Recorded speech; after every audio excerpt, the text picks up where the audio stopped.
Bonjour et bienvenue dans cette édition dont refait le mondial. Ce soir, le titre de l'émission, c'est Collection, plaisir et placement, avec un point d'interrogation bien évidemment. Samedi 8 octobre dernier avait lieu dans le hall 3 du mondial de l'automobile une vente aux enchères exceptionnelle, à la fois par la qualité des voitures présentées, mais aussi parce qu'en bientôt 120 ans d'existence, c'est la première vente aux enchères ayant eu lieu au mondial. Et les aficionados n'ont pas été déçus car la vente a été riche en événements que nous vous détaillerons dans un instant, dont un record du monde. De quoi se poser la question, collection, plaisir et placement. Et voici les invités qui ont accepté de participer à cette émission. Jacques Morabito est membre de Coys France, cette institution anglaise qui a organisé cette vente exceptionnelle. François Alain est journaliste spécialisé, chroniqueur sur M6 et RMC Découverte. Claude Franck est journaliste spécialisé, il est aussi propriétaire de quelques belles autos de collection. Enfin, Victor Hidalgo est journaliste, graphiste et possède quelques trésors, dont je me suis laissé dire que certains nous permettraient d'évoquer un grand designer américain. Mais sans attendre, Jacques Morabito, parlez-nous de cette vente exceptionnelle. D'abord, nous sommes très honorés que le Mondial de l'automobile nous ait fait confiance pour animer cette toute première vente dans l'histoire du salon de l'auto. Nous n'avons pas perdu de vue le fait que le Mondial de l'auto, c'est avant tout une grande fête populaire. Ça n'est donc pas le lieu où il faut présenter des véhicules d'exception à plusieurs millions d'euros. Ça nous a paru trop décalé. Donc, nous avons présenté un large choix de voitures représentatives du génie automobile français, italien, anglais, allemand. On en voit quelques-unes derrière nous qui défilent dans les écrans d'ailleurs. Américain. Et nous avons voulu que des collectionneurs puissent se les offrir. Donc les prix auxquels ils étaient proposés restaient dans le domaine de l'abordable, si je puis me permettre cette formule qui pourrait faire tiquer certains, parce qu'il y avait quand même des prix élevés aussi, mais pas trop. A priori, le point d'orgue, c'est moi qui vais le dire, puisque c'est dans le communiqué officiel, c'est 367 000 € pour la Lamborghini Countach Anniversary de 1990. C'est ça, voilà, tout à fait. D'accord. Et alors, qui n'avait que quelques kilomètres au compteur. D'accord, donc c'était justement, c'est un petit peu, on est pile dans notre sujet, c'est quelqu'un qui avait acheté ça, plutôt comme un investissement, parce que si on achète une telle voiture pour ne pas rouler avec, quelque part, c'est un crime de lèse-majesté. Alors, je ne sais pas, peut-être que celui qui avait acheté cette voiture, on ne connaît jamais tous les secrets. Parfois, des gens achètent une voiture et puis ils décèdent le lendemain. Et les héritiers ne s'en servent pas. Messieurs, n'achetez pas de voiture de collection. On a vu comme ça, on a retrouvé des 2 chevaux neuves qui avaient été achetées dans des campagnes. Elles avaient 15 km au compteur. Parce que le papy qui l'a acheté a fait un infarctus 48 heures après. Puis elle est restée 30 ans dans la grange. Bon, il faut dire qu'au début de la 2 chevaux, je crois qu'il y avait 4 à 5 ans de délai entre le moment où on passait la commande et le moment où on pouvait toucher sa voiture. Exactement, c'est tout à fait exact. C'est tout à fait ça. Alors, en ce qui concerne cette Lamborghini Countach, je ne sais pas ce qui s'est passé, mais en tout cas, elle avait 5 km. D'accord. L'un d'entre vous veut réagir sur ce prix, sur le fait qu'une voiture pareille puisse n'avoir qu'une dizaine de kilomètres ? Alors moi je confirme sur le fait qu'effectivement ça peut arriver. Moi j'ai eu la chance d'acheter dans une vente aux enchères il y a une... Mais rassurez-moi, vous êtes toujours vivant. Oui, toujours. J'ai acheté dans une vente aux enchères il y a une quinzaine d'années une modeste petite voiture populaire française qui avait effectivement 14 000 km, bon ce qui est plus, mais bon 14 000 km. Une petite 204 Peugeot cabriolet. D'accord. Et qui avait 14 000 km. On avait une magnifique 203 cabriolet. Voilà. Donc ça, c'est un cas de figure exact. C'est-à-dire que le monsieur l'a acheté pour se faire plaisir. Il est mort 3 ans après.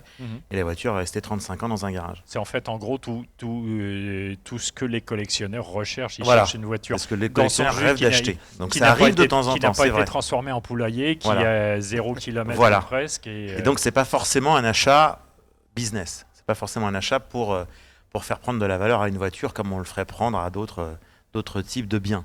Claude Franck, vous vouliez réagir, et Victor, je passe à vous après. Hein. Une voiture qui n'a pas roulé pendant 30 ans, avec l'huile qui a polymérisé dans le bas moteur et le liquide qui attaque sauvagement les coupelles de mètre cylindre, c'est quand même un vrai souci, comme l'eau qui reste dans le fond du radiateur. Il y a eu du boulot après, ça c'est clair. Ça augmente un peu la transaction en fait. Oui, c'est clair, mais non, mais celle-là a été entièrement remise en état de rouler. Avant, donc présenter à la vente. Un gros budget de restauration pour une voiture neuve. 30 000 €. Oui, c'est une Lamborghini. 30 000 euros, c'était donc pour laquelle Pour la Lamborghini, il y a eu 30 000 euros de frais pour la remettre. Trois fois rien. Trois fois rien. Sur une auto de ce prix, vous me diriez 30 000 euros sur une 4L. Sur une 4L, je vous dirais effectivement, là, je suis on pas certain. On en a vu faire 30 000 euros de frais sur une 4L. Absolument, Nous sommes d'accord. Le problème se pose au moment d'essayer de la revendre. Hein. Victor, vous vouliez réagir? Oui, effectivement, comme le dit Franck, c'est pas parce qu'une automobile a très peu de kilomètres qu'elle est plus enviable qu'une qui aurait un fort kilométrage. Une auto qui a roulé régulièrement, c'est un gage effectivement de fiabilité. Une voiture qui a été entretenue tout au long de son temps, de son histoire, dont on s'est servi et qu'on a entretenu régulièrement avec des pièces d'origine, est souvent très enviable. C'est vrai qu'il y a une évolution du marché qui est assez importante ces dernières années, qui nous vient des États-Unis, et en fait on plébiscite aujourd'hui effectivement ces autos qui sont entièrement d'origine et qui n'ont pas été bricolées. C'est-à-dire qu'en fait, on s'est aperçu que les autos entièrement restaurées, si vous voulez, n'ont plus grand-chose de l'origine. On achète une histoire, on achète une âme. Exactement, on achète exactement un travail artisanal aussi d'une certaine époque, avec certains types de peintures, avec une certaine patine. Cuir, des passepoils, des choses. Et les surrestaurations qu'on fait aujourd'hui avec des cuirs Napa modernes, mat, etc., n'existaient pas à ces époques-là. Pareil pour les peintures et les vernis. Hyper brillants, qui sont magnifiques, effectivement, qui sont très flatteurs, mais qui dénaturent parfois même des autos qui ne sont pas, si vous voulez, qui ne correspondent pas à l'essence même de cette automobile. Aux États-Unis, ces voitures entièrement d'origine, restaurées avec ce qu'on appelle du new old stock, c'est-à-dire des pièces d'origine, valent 3-4 fois le prix d'une voiture est à concours, comme on peut l'entendre ici en Europe, c'est-à-dire un peu clinquante. Voilà, par exemple. C'est vrai que on en voyait beaucoup aux États-Unis. Enfin, on pouvait se coiffer dans toutes les pièces moteurs tellement ça brillait, et au bout d'un moment, ça ressemble plus à rien. Ça ressemble surtout pas à ce qui est sorti d'usine à l'époque. Voilà, c'est tout à fait ça. C'est tout à fait ça. Et c'est vrai que ça, c'est une grosse différence entre les investisseurs et les authentiques passionnés. Puisque l'investisseur, malheureusement, qui n'a pas tout à fait les connaissances, peut tomber dans des pièges, on en parlera peut-être tout à l'heure, acheter absolument. Des autos à des prix finalement qui ne reflètent pas ce que représenterait le patrimoine d'une voiture tout à fait d'origine. Et l'authentique passionné, lui, cherche justement cette histoire du passé, c'est de remonter dans le temps, pouvoir vivre exactement dans le contexte d'une certaine époque. Bien sûr, j'ai pas eu malheureusement la chance d'assister, Jacques, à cette vente du 8 octobre dernier, mais effectivement, la plupart du temps, et puis au milieu de tout ça, j'ai même oublié le catalogue, et vous aussi d'ailleurs, mais la plupart du temps, quand on présente une auto, on donne le numéro de châssis, on donne et tout ça, on donne l'historique de la voiture. Si en plus elle a couru Le Mans comme une vieille Bentley 53 ou des choses comme ça, on a tout le pédigré de l'automobile, et c'est ça qui fait la valeur du véhicule. En dehors de son état, c'est aussi son pédigré, le fait qu'on ait pu suivre son histoire. Oui.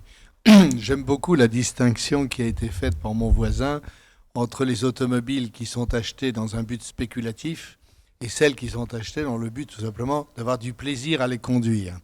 Et il est vrai que quand on souhaite investir dans l'achat d'un véhicule dans un but strictement spéculatif, on est amené à commettre beaucoup d'erreurs et notamment à privilégier les véhicules qui sont dans un état parfait, qui brillent énormément, qui ont le moteur chromé. Des miroirs aux alouettes en quelque sorte. Voilà, mais qui ne correspondent pas du tout aux caractéristiques originelles du véhicule. Des fausses vraies voitures de collection. C'est un peu ça, voilà. Hein, oui. Mais ce qui est important aussi, c'est que justement, quand on achète même pour un but spéculatif, ce qui moi n'est pas effectivement du tout mon état d'esprit et ma théorie, une voiture qui ne roule pas, c'est effectivement ce qu'on disait tout à l'heure, c'est une voiture qui s'abîme. Oui. Donc moi je trouve ça totalement délirant quand on voit effectivement des gens qui aujourd'hui achètent une voiture comme on achète un tableau, qu'en plus ils ne s'en servent pas, ce qui est doublement stupide, puisque justement si au moins ils s'en servaient, même dans un but spéculatif, ils s'amuseraient un peu, ils prendraient du plaisir et ils entretiendraient la voiture. Or en mettant la voiture comme un tableau sous bâche ou dans un coffre-fort entre guillemets, ça n'a aucun sens, quoi. C'est complètement débile.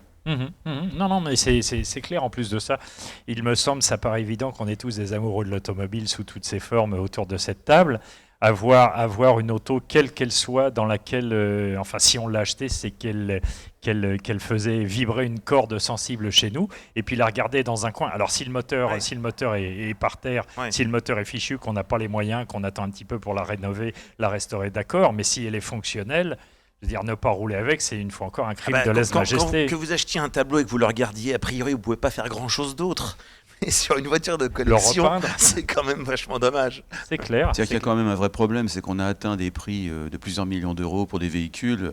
Bon, un spéculateur, il ne va pas forcément monter dedans, parce que si jamais il a un accrochage, tout de suite, ça dévalorise énormément son placement. Par ailleurs, il y a des endroits comme à Genève, le port-franc et entrepôt de la Praille, dans lesquels il y a des voitures anciennes sous douane, qui sont dans des containers, et qui ne subissent pas non plus la TVA. Donc là, c'est aussi un endroit où on place, pour plus tard, en espérant toujours battre des records. C'est-à-dire, vous nous expliquez qu'il y a un endroit comme ça sous douane, qui est une espèce de triangle des Bermudes, où des voitures investissement disparaissent pendant des années. Il n'y a pas que des voitures, c'est l'un des plus grands musées du monde. Le port-franc de Genève, c'est ça. Il n'y a pas qu'à Genève qu'il y a un port-franc, d'ailleurs. Un musée où sont stockés comme ça des autoplacements ou des bateaux-placements en attendant que la côte grimpe. Voilà. Ils sont déplacés en container et pas plus à travers le monde. D'accord, et au niveau hygrométrie, préservation et tout, ça se passe comment ? Oui, on a même un salon, on a tout ce qu'il faut, c'est un endroit extraordinaire. Donc de temps en temps, comme à la banque, on va ouvrir son conteneur, on s'assied devant avec un projecteur, on regarde son auto, son bateau et... Exactement ça. Les Suisses m'étonneront toujours, mais j'imagine qu'il n'y a pas que des Suisses. Il n'y a pas que là qu'il y a un port-franc. Non, c'est clair. Victor, vous vouliez réagir, je crois. Oui, effectivement, ce que dit Franck, c'est symptomatique de ce qui se passe depuis. C'est un syndrome maintenant qu'on a depuis quelques années, en fait, cet investissement qui existe autour de l'automobile de collection. Ça existe un petit peu partout dans le monde. Effectivement, Genève, le port-franc de Genève est extrêmement connu, mais on a ça particulièrement en Angleterre. Il faut savoir que le marché anglais est un des marchés leaders ici en Europe, un marché majeur. C'est même une des locomotives. Parmi nous. Absolument, une des locomotives. La maison Coys c'est la rare et seule maison qui ne fait que des ventes d'automobiles. Elle ne vend pas la veille des tableaux, le surlendemain de l'argenterie ou des bijoux. Oui. C'est toute une équipe toute l'année consacrée entièrement à l'automobile. Alors bien évidemment, les Anglais, comme vous le savez, ont une histoire automobile très importante. Et donc, il y a beaucoup d'investisseurs qui vont en Angleterre, en particulier sur les marchés émergents, d'où, peut-être qu'on en parlera tout à l'heure, on nous pose souvent la question en tant que journaliste de savoir si ça va durer, si les prix vont continuer à monter, si c'est le bon moment d'investir. Parce bien malin qui le dira. Oui. Tout le monde, légitimement, a envie de se faire un peu d'argent, donc arrive autour de ça des tas de gens qui n'ont pas... Voilà. Il est certain que... C'est accru par le fait que les banques n'offrent plus d'intérêt sur les placements. Absolument, ça n'a plus aucun intérêt. Absolument, c'est tout à fait... Donc ça n'a plus aucun intérêt. Jacques a tout à fait raison, bien évidemment. On est dans un contexte actuellement extrêmement favorable pour les niches comme l'est l'automobile ancienne. Mais je vous propose, on a une petite vidéo de cette fameuse vente Coys, donc je vous propose, on va la lancer et je crois qu'on aura la possibilité de discuter dessus d'ailleurs, en même temps. Donc là on voit bien, c'était les véhicules en exposition. Alors on a quoi, ça c'est quoi, une petite Porsche? Non, je me suis trompé. D'accord, la fameuse Deep Sanderson, absolument. On avait du français. On a encore du français, me semble-t-il. On était dans la 203 cab. Bon, ça fait longtemps. Jean-Claude Giraud, le commissaire général du salon, qui a... oui. Et je crois qu'on a un membre éminent de chez Coys Angleterre qui présidait également à cette vente, Jacques Morabito, que nous avons le plaisir d'accueillir. Une Speedster, les fameuses Porsche. Je crois c'était pas celle de James Dean, celle-ci. Il en a une. Oui, James Dean en a possédé une, mais il s'est tué en 550, qui est également une Porsche, effectivement. Oui, tout à fait. Tout à fait. Et donc il y a eu durant cette vente, il y a eu d'autres temps forts, justement. Porsche 1955, c'était celle-ci, mais une 356, celle qu'on a vue à l'image. Oui. Je crois qu'elle a quand même fait 230 000 euros. Oui, vous m'aviez dit tout à l'heure que vous ne vouliez pas donner de prix, c'est pour ça, lâchement, je me suis retranché derrière le communiqué de presse officiel. Je n'ai pas dit que je ne voulais pas donner de prix, on ne va pas parler que de prix. Non. J'aime beaucoup. Regardez cette somptueuse Porsche, cette somptueuse Carrera GT, je ne sais plus combien il y en a eu de fabriqués dans le monde, mais ça se compte sur les doigts d'une main, quasiment. Oui, ça c'est exceptionnel. Quasiment. On a une Porsche 1953 aussi, un 1500 S coupé, qui fait 283 000 euros. Alors je vous rassure Jacques, j'en cite quelques-unes et puis après on reprend une conversation normale. Oui, non, mais bon, on a vendu la première voiture électrique de collection. Voilà, oui. C'est nous qui l'avons vendue. Oui, c'est la Tesla Roadster. En plus, on l'a vendu à un très bon prix. L'acheteur était très content. Il l'a eu pour 50 000 euros. Oui. Voilà. Et malgré tout, ça fait un record du monde. Alors expliquez-nous pourquoi ça fait un record du monde. Parce qu'on est les premiers à avoir vendu une voiture électrique de collection. C'est déjà de collection. Oui, c'est déjà de collection. Donc c'est confirmé. Le carburant électrique est un carburant pas cher, puisque même quand on revend une auto de collection, si elle est électrique, on la paye pas très cher finalement. Oui, c'est tout à fait ça. La boucle est bouclée. La boucle est bouclée. Donc vous qui nous regardez, qui aviez pensé acheter une Zoé, n'hésitez pas à acheter une Zoé. Ça va prendre beaucoup de valeur dans les années qui viennent, j'imagine. Mais alors là, il y avait un rack de batterie neuve sur celle-ci ou pas? Oui. Enfin, les batteries avaient été changées il y a 3 ans. D'accord. On est quand même sur une voiture d'occasion, parce qu'elle est de 2009. Oui. Oui, bien sûr. Une occasion récente.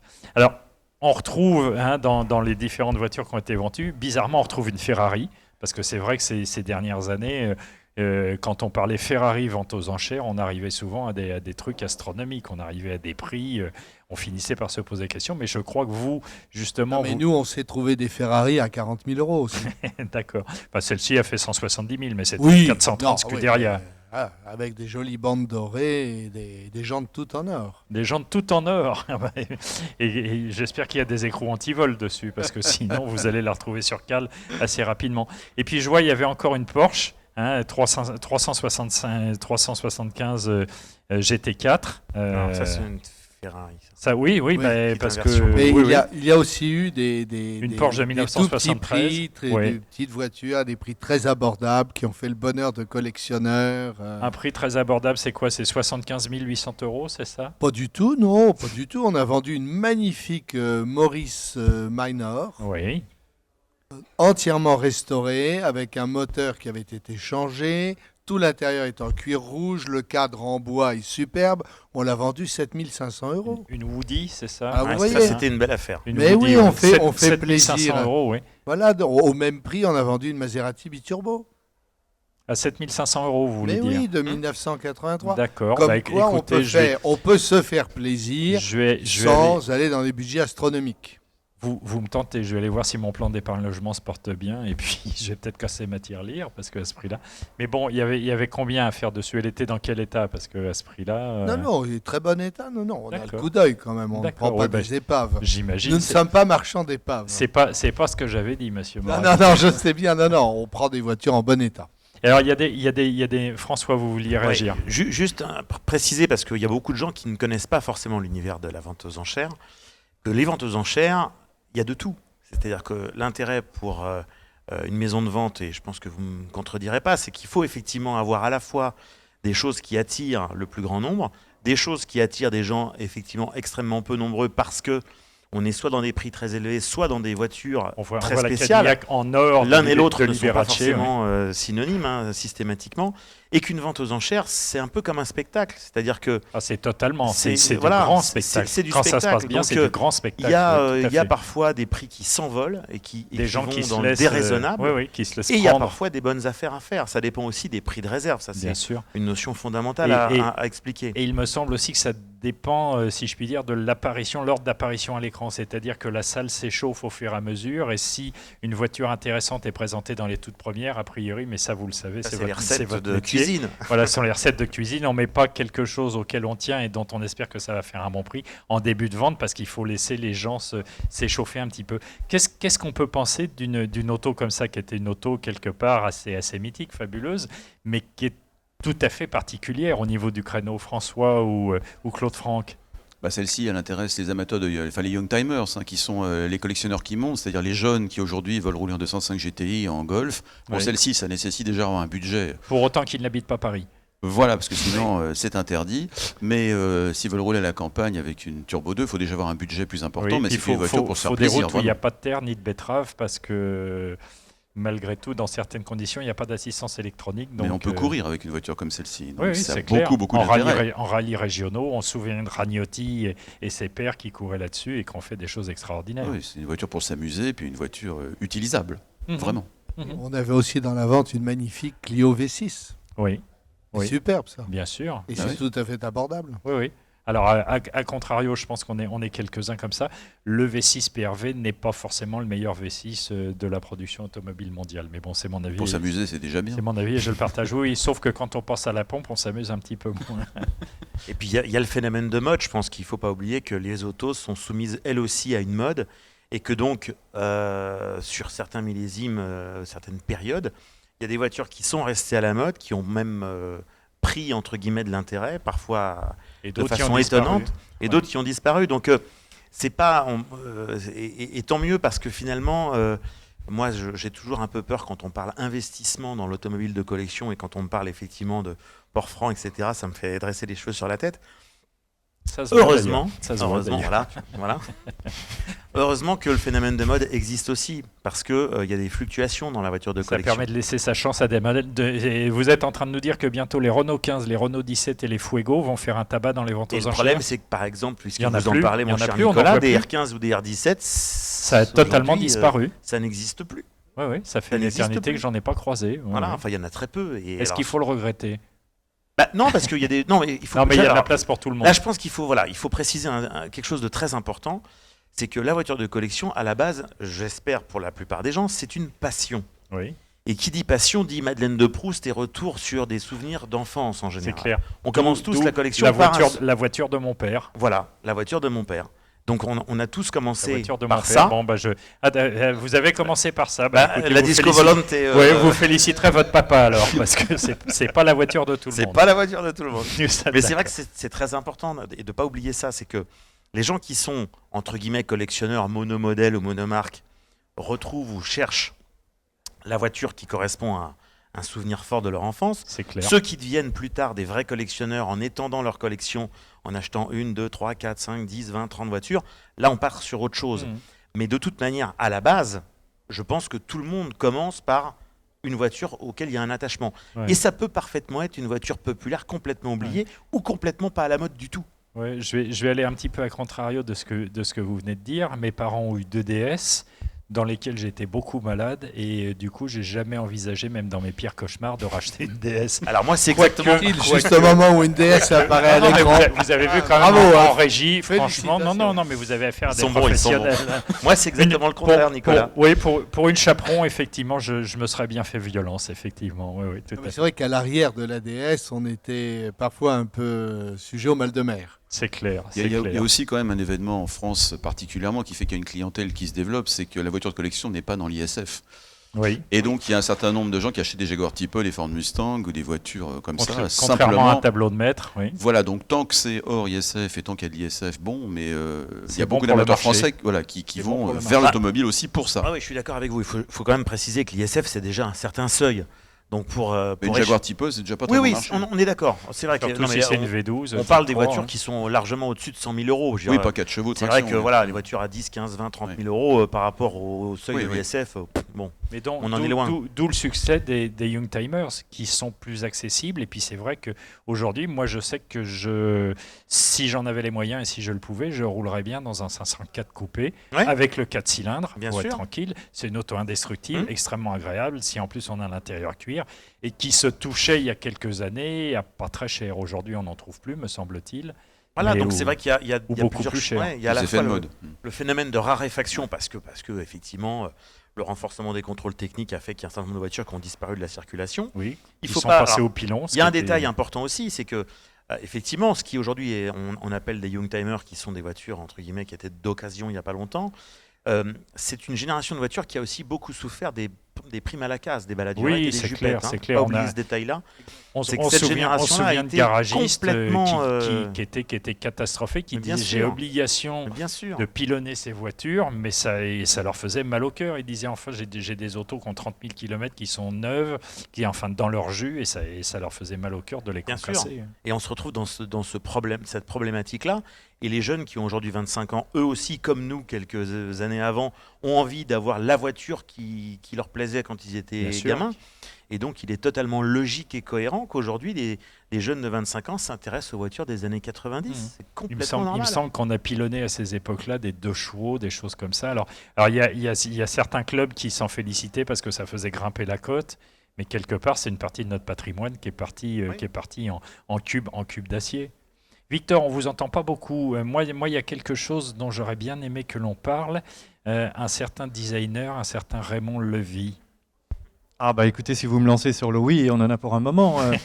Si vous voulez, je vous couperai. Indépendamment de Raymond Lowy, si vous voulez, ce qui est intéressant dans l'automobile, effectivement, c'est l'aspect sociétal aussi de l'objet, si vous voulez. C'est-à-dire qu'effectivement, lorsque le design industriel a été inventé aux États-Unis, puisque ça nous vient des Américains, et les Américains ont été les premiers à se préoccuper du design. Et Dieu sait qu'ils l'ont fait. Voilà, c'est-à-dire qu'il faut savoir que jusque dans les années 30, si vous voulez, l'automobile était un objet industriel qui était réservé à une élite. Donc c'était vraiment un objet artisanal. Donc on avait vraiment quelque chose fait entièrement à la main, qui était fait par des carrossiers, etc. Souvent de grands talents, si vous voulez, mais on ne se préoccupait pas de prix de revient ou de choses comme ça. On cherchait à faire la meilleure automobile du monde. D'ailleurs, ces automobiles-là font partie aujourd'hui du Panthéon. À partir du moment où l'automobile s'est industrialisée grâce à Ford, et en France, c'est arrivé avec Citroën en 1919, il faut savoir qu'ici, à Paris, où nous nous trouvons, le mondial de l'automobile, Paris est la capitale de l'automobile pour une raison très simple, c'est que Paris a été le premier, grâce à l'Automobile Club de France, de créer le premier salon. En 1898, on a créé le salon de l'automobile à Paris, d'abord sur les Tuileries, ensuite à partir de 1901, quand le Grand Palais a été construit, il avait vraiment une cathédrale de verre pour lui, c'était un écrin, un joyau dont Paris était effectivement, servait d'écrin. Et jusqu'à ce moment-là, si vous voulez, l'automobile était énormément artisanale. Il y avait au début du siècle, au premier salon de l'auto, il y avait 300 constructeurs. Avant la Première Guerre mondiale, ils étaient 3000 constructeurs. C'était absolument colossal. Citroën n'existait pas encore à l'époque, si vous voulez. Et à l'époque, on achetait un châssis, un moteur, et puis après, on disait chez qui je vais l'emmener, quelle carrosserie. C'était madame qui choisissait les coloris de l'intérieur, des cuirs. C'est tout à fait ça. C'est-à-dire que l'approche, c'était celle-ci. C'est-à-dire que d'un côté, on avait le technique, on avait l'industrialisation, et de l'autre côté, on avait l'habillage, si vous voulez. Donc on allait chez un habilleur, c'est-à-dire un carrossier, un tôlier formeur, qui avait des différents projets et qui avait l'habitude de travailler pour tel ou tel type de constructeur sur tel type de châssis. Donc les voitures étaient quasiment faites sur mesure, donc ça s'adressait effectivement à une élite. Ensuite est arrivé Citroën en 1919 au Salon de l'Automobile de Paris, a présenté sa première voiture qui était la Type A. Oui. Il faut savoir que la Type A était vendue 7 950 francs en 1919. C'est considérable. C'était moins de 3 fois moins cher que la moins chère des voitures à l'époque. C'était le premier discounter. Voilà, parce que Citroën avait une grande passion. Citroën a fait tellement de choses. Citroën avait une grande passion pour Henry Ford. Il était parti aux États-Unis. Ouais. Il s'était inspiré du taylorisme et des chaînes de montage, et il avait lui compris avant les autres que l'automobile ne resterait pas un objet d'élite, et que le grand public devait accéder à ce moyen de transport. Une industrie de masse. Ouais. Voilà, que si vous voulez, au début des années 20, la technologie avait suffisamment fait de progrès pour que chacun puisse, avec son travail, devenir propriétaire d'une automobile et se déplacer autrement qu'avec le cheval. On avait que ça à l'époque, si vous voulez, ou le chemin de fer qui était très peu développé. Donc, il a atteint ce rêve avec la 2 chevaux, même si on en parlait tout à l'heure, il y avait 50 délais. C'est à partir de là, ça a été le premier à faire des voitures de série, si vous voulez, en Europe, ça a été Citroën, et les choses ont bougé à partir de ce moment-là. Alors aux États-Unis, les choses avaient déjà commencé à bouger un petit peu, et des designers, c'est-à-dire que à la General Motors, on a eu le premier grand designer qui est arrivé à cette période-là, qui s'appelait Harley Earl, qui est une sommité, si vous voulez, et lui a été extrêmement puissant puisqu'il est devenu vice-président de la General Motors et a créé une section qui s'appelait Art on Colors, voilà, et qui est devenu ensuite le centre de style, si vous voulez, le premier centre de style au monde, voilà. Mais avant lui, il y avait Raymond Lowy aux États-Unis qui est arrivé, c'est un Français émigré aux États-Unis au tout début du XXe siècle. Il est arrivé au moment après la Première Guerre mondiale, donc en 1918, il est arrivé aux États-Unis, et lui a carrément inventé le métier de designer industriel. C'est-à-dire qu'on sortait de l'industrialisation, c'est-à-dire du 19e siècle, et les fabricants vendaient comme des petits pains tout ce qu'ils fabriquaient, puisque à l'époque, rien n'existait. Je parle sous votre contrôle, mais pour le grand public qui ne le connaît pas forcément, c'est le designer du paquet Lucky Strike, me semble-t-il. Oui, il a dessiné entre autres le paquet Lucky Strike, il a dessiné une locomotive légendaire. Voilà, les locomotives légendaires, la S1, il a dessiné la coquille Shell, il a redesigné la bouteille de Coca-Cola, il a eu les plus grands clients à travers le monde. Il avait une affaire où il y avait plus de 500 collaborateurs. Il avait des bureaux plusieurs bureaux aux États-Unis, il avait des bureaux à Londres, en Suisse, en France. C'était une affaire internationale, si vous voulez. C'est-à-dire que son leitmotiv, c'était la laideur se vend mal. Et il avait réussi à convaincre, parce que quand il allait voir les industriels, il disait « mais je n'ai pas besoin de vous, je vends facilement les choses ». Et il a réussi à convaincre un premier industriel qui était Gestetner, le fabricant de duplicateurs, et il a multiplié par 5 les ventes, rien qu'en recarrossant. C'est-à-dire qu'à l'époque, si vous voulez, c'était en fait une ferronnerie artisanale qui englobait un truc, ça sentait mauvais, c'était sale, ça prenait la poussière. On s'occupait de la fonction, pas du tout de la forme. Exactement. Lui, il a la Studebaker Avanti qui est quand même très innovante. Voilà. Et ensuite, il a travaillé dans l'automobile et il a été extrêmement novateur. Et il a travaillé pour un constructeur automobile américain qui est le pionnier aux États-Unis de l'automobile aux États-Unis, qui s'appelle Studebaker, qui a disparu dans les années 60, mais qui était le premier constructeur américain et ce qu'on appelait The Independent. C'était un indépendant, un petit à côté des 3 grands qui sont Ford, General Motors et Chrysler. Voilà. Et il a réussi à développer cette marque de façon spectaculaire à travers le design, avec des voitures très différentes. Bon, ça a été un peu plus compliqué ensuite au niveau des ventes pour différentes raisons, mais cet apport, si vous voulez, au niveau de l'automobile a été important parce que depuis ce qui s'était passé dans les années 20, où beaucoup de constructeurs qui étaient là pour le coup français, parce que toute l'innovation s'est faite en France, malheureusement beaucoup d'ingénieurs sont partis après aux États-Unis, ne trouvant pas suffisamment écho en France. Ça continue aujourd'hui. Une grande partie des talents français venaient de l'aéronautique, si vous voulez, parce que si vous voulez, l'aviation et l'automobile sont nés quasiment en même temps, à très peu d'intervalle. Le cinéma aussi. Et voilà, et beaucoup de constructeurs en fait venaient de l'aéronautique et avaient eux, par contre, des vraies connaissances en aérodynamique. Oui, donc ils ont commencé à appliquer à l'automobile. La fonction dictait la forme à ce moment-là. Voilà, exactement. Ce qu'on a totalement perdu après, justement, avec la construction en série des automobiles, et Lowy et d'autres sont revenus à ça en essayant de faire comprendre que finalement, c'est pas en surchargeant les voitures pour montrer qu'on a beaucoup d'argent qu'on arrive aux résultats les plus probants. On la voyait tout à l'heure dans le déroulement. Il y a une Thunderbird là, et puis on voyait aussi une Corvette que moi je trouve extraordinaire. Voilà, tout à fait. C'est ce qu'on appelle les personal cars. Alors justement, ces voitures-là ont été construites suite à cette Studebaker Starliner qui date de 1953. Ça a été la première voiture surbaissée aux États-Unis, une voiture sans calandre, dont Bertoni lui-même, qui a dessiné la DS, c'est la seule chose qu'il a avoué parce qu'il détestait l'automobile. C'était un sculpteur, comme chacun sait. Et il a dit ma seule source d'inspiration, c'était Lowy avec la Starliner. Parce qu'il avait rapidement compris, si vous voulez, qu'il y avait quelque chose d'autre là. Et cette automobile a fait bouger beaucoup de choses. Et les 3 grands ont pris peur parce que c'était une automobile. Lorsque la Studebaker Starliner est sortie, elle était tellement futuriste qu'ils étaient obligés de mettre un panneau devant la voiture. Elle a été présentée au salon de New York. Pour dire que les gens pouvaient acheter la voiture, parce qu'ils pensaient à l'époque c'était la mode des show-cars. On avait beaucoup de prototypes pour faire rêver les gens, pour montrer ce qu'on allait faire dans le futur. La voiture était tellement différente et effectivement Ford avec la Thunderbird et Chevrolet avec la Corvette ont fait ce qu'on appelle des personal cars, justement sentant cette nouvelle jeunesse des années 50 avec le rock'n'roll qui arrivait, etc. Et comme l'a dit très justement François, on s'adapte à toutes les époques et chaque époque en fait suit aussi des modes nécessaires, si vous voulez. Et ça a été cette période-là. Voilà. Et Lowy a été très précurseur dans cette chose-là, tout en se préoccupant beaucoup de sécurité avant tout le monde. Franck citait à juste titre la Studebaker Avanti. Il faut savoir que c'est la première voiture américaine au monde à avoir des freins à disque, ce qui était totalement révolutionnaire, de série. Hein. C'était la première apparition 53 au Mans sur les Jaguars, me semble-t-il. Oui, absolument, sur les types D au Mans. C'est tout à fait exact. Donc vous voyez, c'est quelques années après en production. Personne n'avait osé ça. Lowy d'ailleurs était présent tous les ans aux 24 heures du Mans et était très au fait de ce qui se passait. Et effectivement, toutes les technologies se sont souvent développées en course. Lui, il voulait les adapter. Par exemple, sur la Studebaker Avanti, on a un arceau de sécurité. À l'arrière, dans le toit, vous avez un arceau rigide de sécurité, ce qui fait que quand la voiture fait des tonneaux, vous êtes protégé. Enfin, un ensemble la liste très longue. Cette voiture était extrêmement innovante sur pas mal de points. Et ça, c'est qu'un indépendant qui pouvait le faire, puisque les grands, en fait, avaient déjà comme principale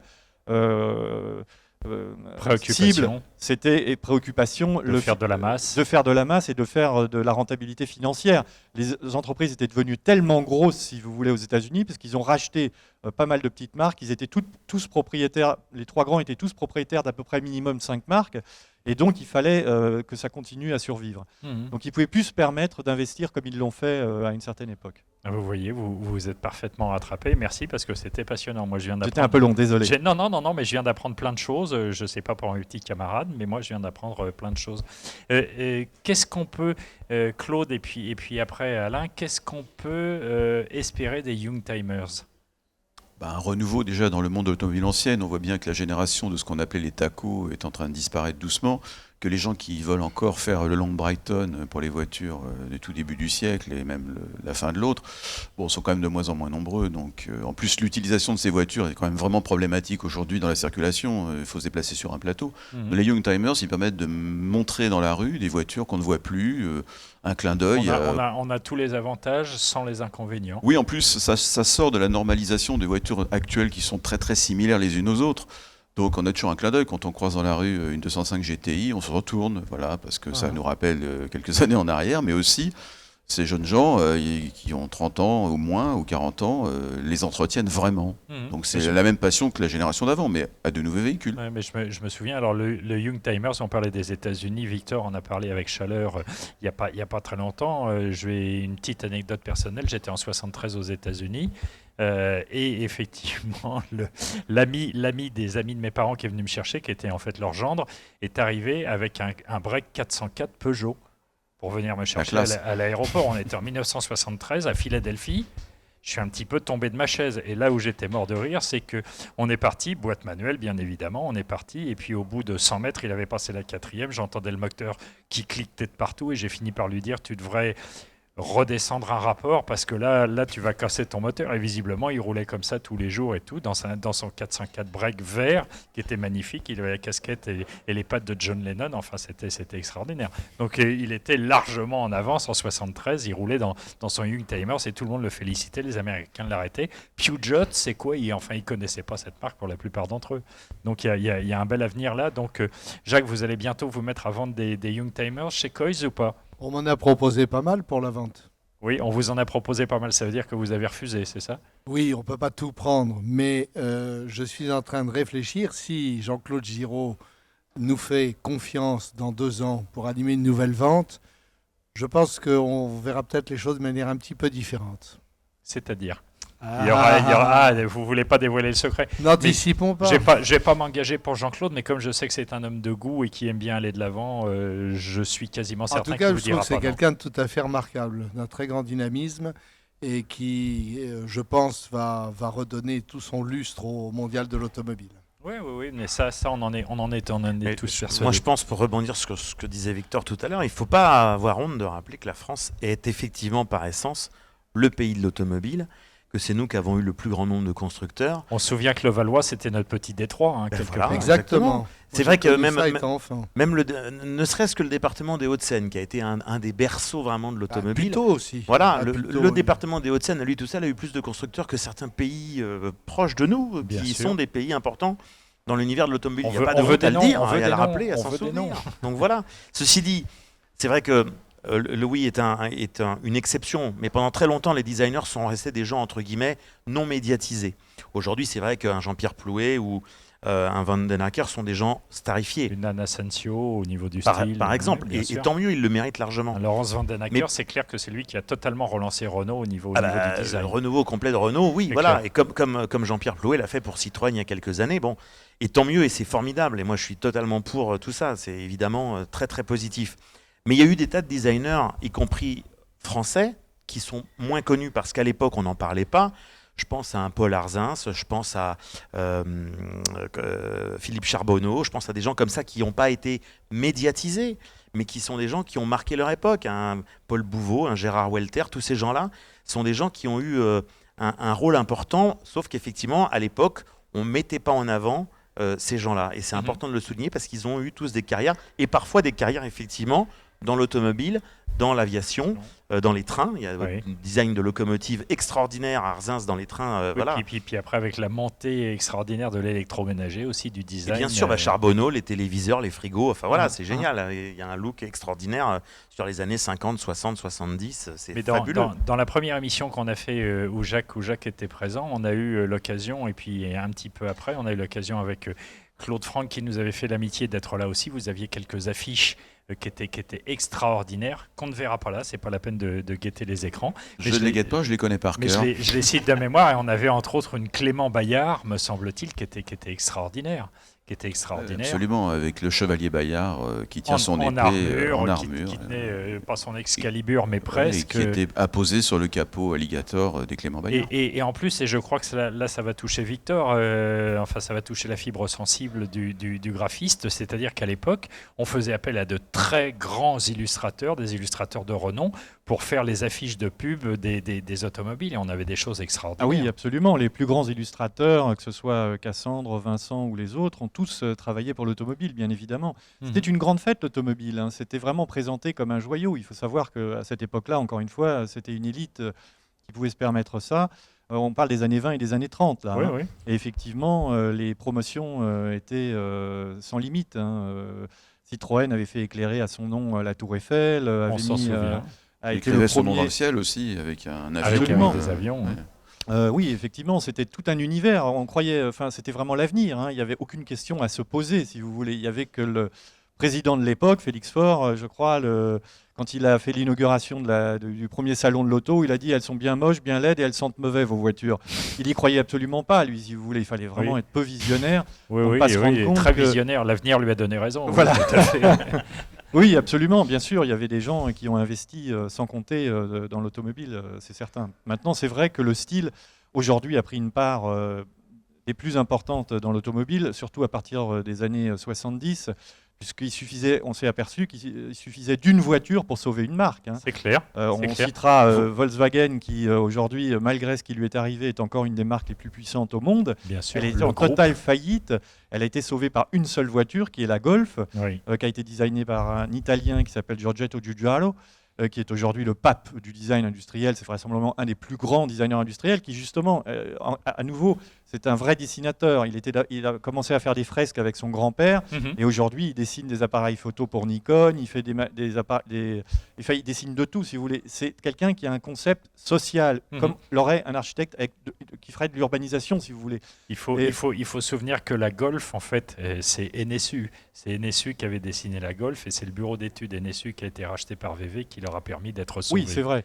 Hein, parce qu'on avait effectivement des autos qui étaient magnifiquement construites, bien pensées, mais qui n'étaient pas très jolies à regarder. Et puis de l'autre côté, on avait de l'argent, mais pas d'idées. Et donc, la réunion des deux a donné la réussite exemplaire qu'on connaît aujourd'hui. L'Audi 50 qui est devenu l'Apollo. Voilà, l'Audi 50 qui est devenu l'Apollo. Si vous voulez, cette voiture 3 corps, c'était une nouveauté complète. Si vous voulez, il a parfaitement compris le besoin, si vous voulez, des nouvelles générations, et il a su concevoir une voiture vraiment adaptée à un besoin spécifique au niveau des années 50.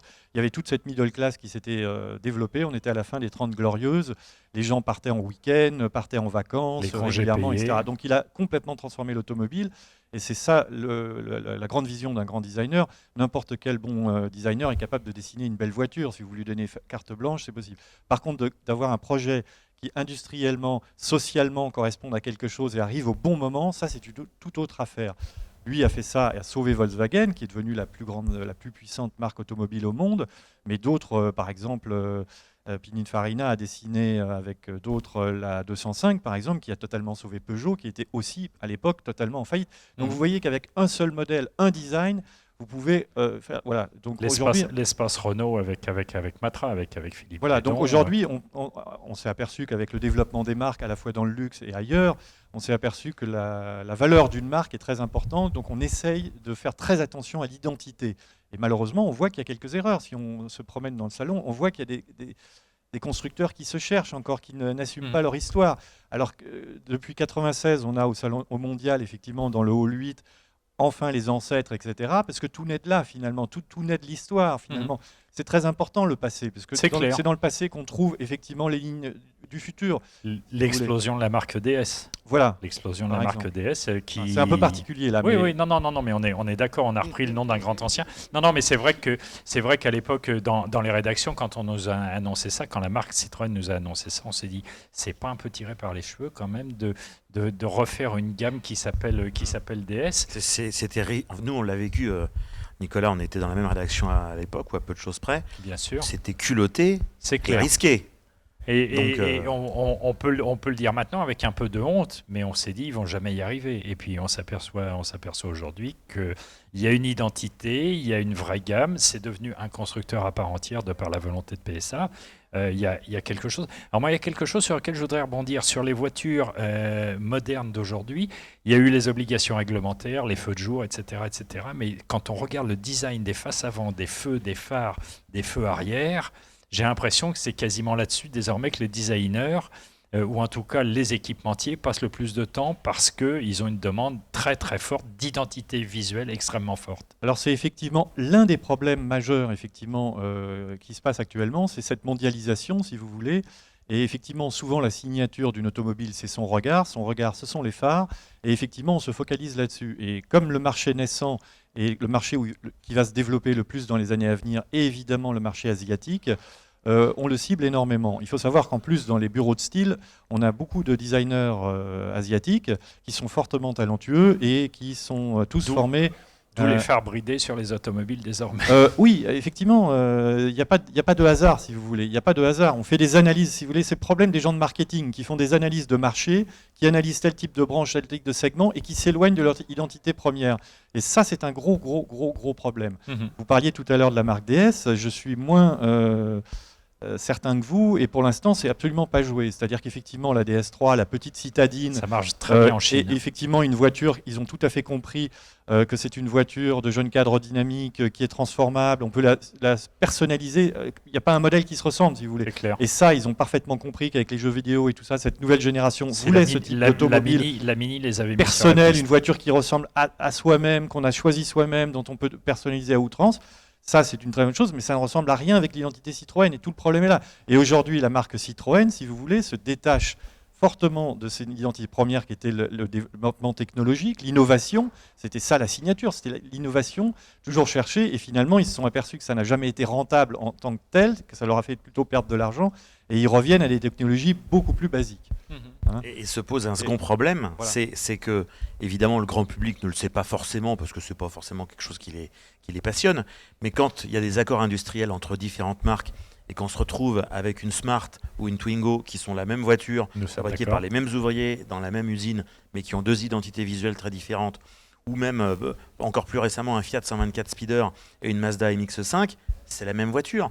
Est-ce que le grand public le sait? J'en sais rien. Est-ce que ça l'importe? Je ne pense pas. Non. L'important, c'est qu'on arrive à faire deux voitures différentes d'aspect. La politique des plateformes, c'est clair. La politique des plateformes, elle va évidemment se renforcer. Ça veut dire aussi, Jacques, qu'il y a encore un bel avenir pour toutes ces autos qui étaient à très très forte personnalité. Oui, comme il y a aujourd'hui une uniformisation du design, qu'on a de plus en plus de mal à trouver des identités fortes, bon, sauf bien sûr chez Aston Martin ou quelques marques de niche. Je crois qu'il y a une nostalgie grandissante, croissante, qui porte les gens vers le véhicule de collection.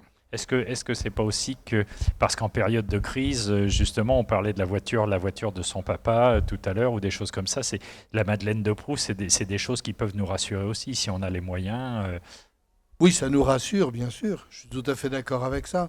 Et je crois que si on a eu la chance, comme moi, de venir enfant au salon de l'auto en tenant la main de son papa, on a aujourd'hui envie, si cela est possible, de collectionner toutes ces jolies autos qui nous ont fait rêver dans notre enfance. Pourquoi une Golf s'appelle toujours Golf? Oui, bien sûr, parce qu'il faut capitaliser là-dessus. Pourquoi on a repris des S? Claude Franck, ça sera la conclusion. On aura quand même un problème dans l'avenir, c'est que des gens qui savent réparer ces voitures sont quand même de moins en moins nombreux. Aujourd'hui, un mécano qui a moins de 45 ans, il ne sait pas ce que c'est qu'un carburateur. Donc ça va devenir aussi un problème, la réparation. C'est-à-dire qu'il y aura des ateliers de plus en plus petits. C'est difficile de brancher une prise OBD sur un carburateur. Voilà, et puis pas seulement ça, tout le reste. Je ne parle pas des freins à tringles, c'est encore pire sur les caisses carrées, mais bon, on aura un vrai problème de réparateur demain. Oui, c'est clair, mais ça veut dire qu'il restera de l'initiative dans des coins. Il y a le CNVA quand même qui est là pour former justement dans des coins. Il ne faut pas qu'il forme 12 personnes. Messieurs, il me reste à vous remercier pour cette émission qui, moi, m'a beaucoup plu. J'espère que ceux qui nous ont regardés étaient du même avec vous. Je vous souhaite une bonne fin de soirée, surtout une très bonne fin de mondial. Merci à tous. Merci beaucoup. Bonne soirée.